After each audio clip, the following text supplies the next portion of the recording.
Dan, welcome to the show, man. Thank you. Buddy, what a wild week in the house. Like invisible HOH, invisible POV, very visible paranoia. I mean, how do you deal with all this pressure, especially this week? Oh my goodness, man. You really have to rely on the people you're close with in the house to keep you sane. Nene was that person for me. I'm super grateful that I had her as a friend in the house. She definitely kept me level-headed amongst all of the craziness of the past week. Okay, so who do you think was invisible HOH and invisible POV? Okay, I think Santina was the invisible HOH.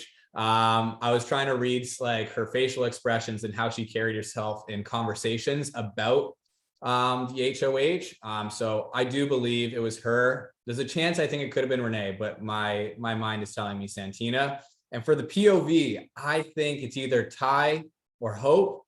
I'm leaning towards Ty. I think Ty's really smart, and I think he's really good at competitions. He could have won that comp, no problem, and he didn't want to tell anyone because he had bigger plans of how to play the POV.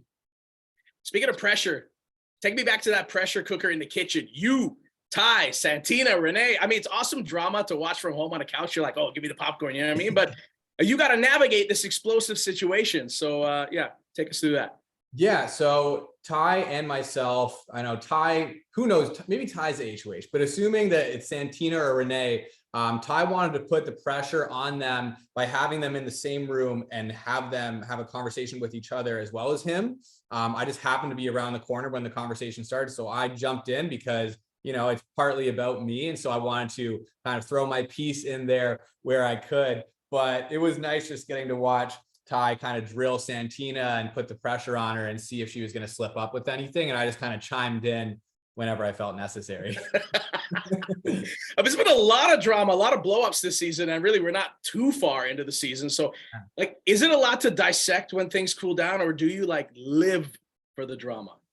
I definitely like a little drama. It keeps things entertaining. There's a lot of downtime in that house. So when something big happens like that, it's a little exciting. But it does ruin the vibe of the house. It's nice when everyone's getting along and everything. When there's a blow up, the vibes are kind of off. It feels a little weird in there, but usually the dust settles within a day or so and we're kind of back to normal. But yeah, it's a little exciting when stuff pops off. I was a fan of it.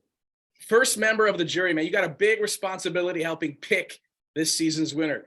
So what would be your ideal final three? Ooh, I'm going to say Nene, because she's my bestie. I want to see her go all the way to the end. Kuzi and Ty. I think they would all be deserving of getting to the final three. And I think Ty and Kuzi are very smart players, very good players. And I think they will be able to navigate week by week, depending on who's HOH. I think they'll be able to navigate themselves through all the craziness and make it to the end. So I would love to see that final three. So how do you think working with Zach affected your game? Oh, definitely. There were some pros and cons.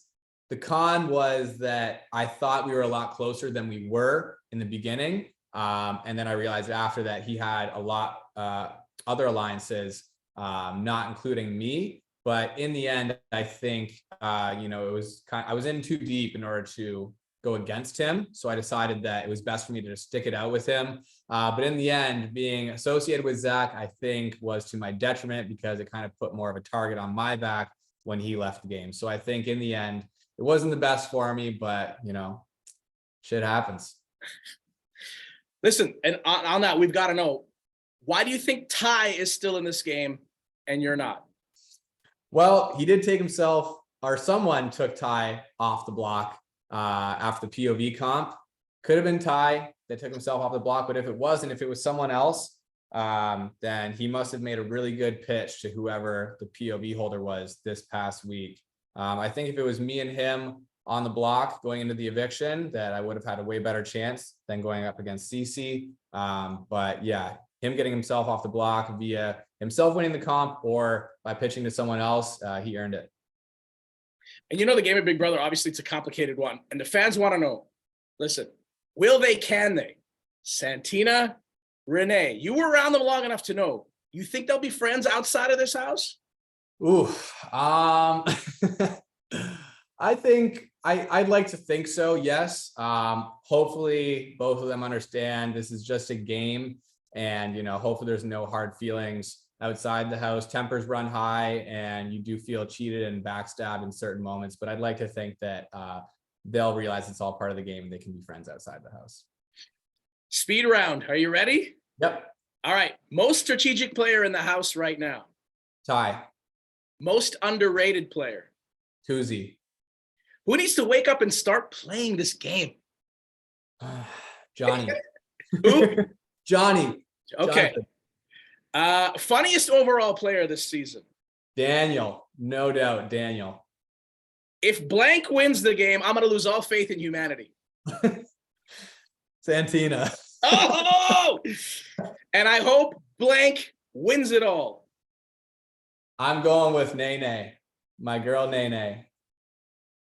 Thank you for hanging out, Dan. Appreciate it, man. This is fun.